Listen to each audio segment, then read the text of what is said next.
n'avons pas de représentants au sein du Conseil consultatif de la refondation. Depuis sa mise en place, c'est important de préciser cet aspect. Et nous estimons que les questions qui concernent la réorganisation du travail ou bien des heures de travail dans un État ne doivent pas se discuter sans les représentants des travailleurs. Et avant même la mise en place du CCR, il y a des canaux ordinaires qui existaient, notamment les réunions de négociation, le Conseil national du travail et d'autres instances qui réunissent les travailleurs, les représentants des travailleurs et le gouvernement sur les questions qui engagent la réorganisation du travail. Donc sous cette question de revoir les heures de service, les jours de service au Niger n'a pas été soumise, en tout cas à notre niveau, à aucune des instances. Donc c'est avec une surprise, il faut le dire, que nous avons eu cette information. Nous ne nous attendons pas que le CCR ait comme priorité de vite trancher sur une question de jour de travail qui concerne d'ailleurs les travailleurs. Donc pour nous, on ne s'attendait pas à ce que le Conseil consultatif de la refondation ait comme priorité de faire des recommandations sur ce aspect parce que nous estimons qu'il y a plusieurs autres questions relatives à la sécurité, les problèmes que vivent les Nigériens quotidiennement et même les travailleurs vivent beaucoup de problèmes aujourd'hui. Vous avez appris certainement la question que vivent aujourd'hui les enseignants contractuels qui ont des mois sans être payés. Nous attendons le CCR sur cet aspect, mais pas par rapport à l'organisation du travail. Mais quand même, et par rapport à ça, vous savez, aujourd'hui, le travail discontinu peut causer un problème. Le problème se pose au niveau de la discontinuité.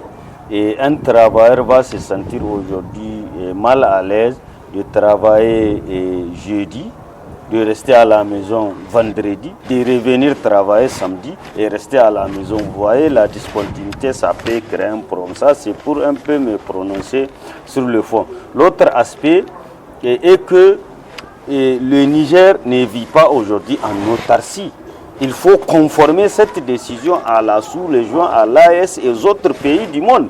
Aujourd'hui, les Nigériens vont rester vendredi alors que tout le monde va travailler vendredi. D'ailleurs, le vendredi, avant même cette décision, le vendredi, si on inscrit la question sur peut-être le plan un peu religieux, à partir de midi, tous les travailleurs musulmans sont libres d'aller travailler les après-midi de vendredi, que ce soit même dans les écoles. Et les travailleurs sont libres d'aller faire leur culte en tant que musulmans. Donc nous, au niveau de l'Union syndicale nigérienne des travailleurs, nous estimons que cette proposition, concrètement, elle est inopportune. Elle est inopportune. C'est une question, nous estimons purement technique, qui doit être traitée avec les représentants des travailleurs et les autres aussi représentants, le patronat, qui n'est pas aussi représenté dans ce conseil, vous voyez. Donc, nous estimons que c'est un peu du Shiga Sharoba Shan, comme disent les Hausa. Bon, oui, effectivement, nous avons écouté les recommandations du CCR par rapport aux jours ouvrables et les week-ends.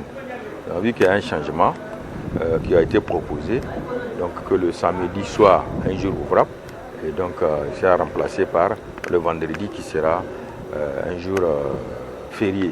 Bon, je suppose bien que c'est parce que nous sommes un pays musulman que le CCR a fait cette proposition. Donc maintenant, cette proposition, est-ce que c'est la même proposition que les autres pays qui sont dans l'espace AES? Parce que le tout n'est pas de prendre un jour ouvré et de le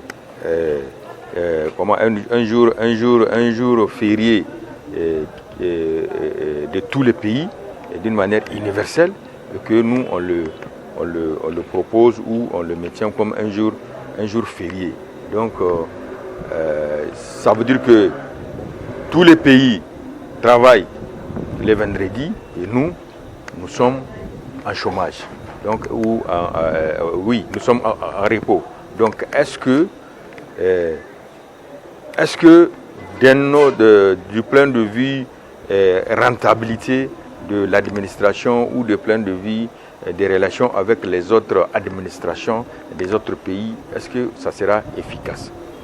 Donc voilà les questions que nous avons par rapport à ça. Maintenant, est-ce que tous les pays de l'AES vont adapter la même chose? Parce que nous sommes dans une communauté, dans un espace.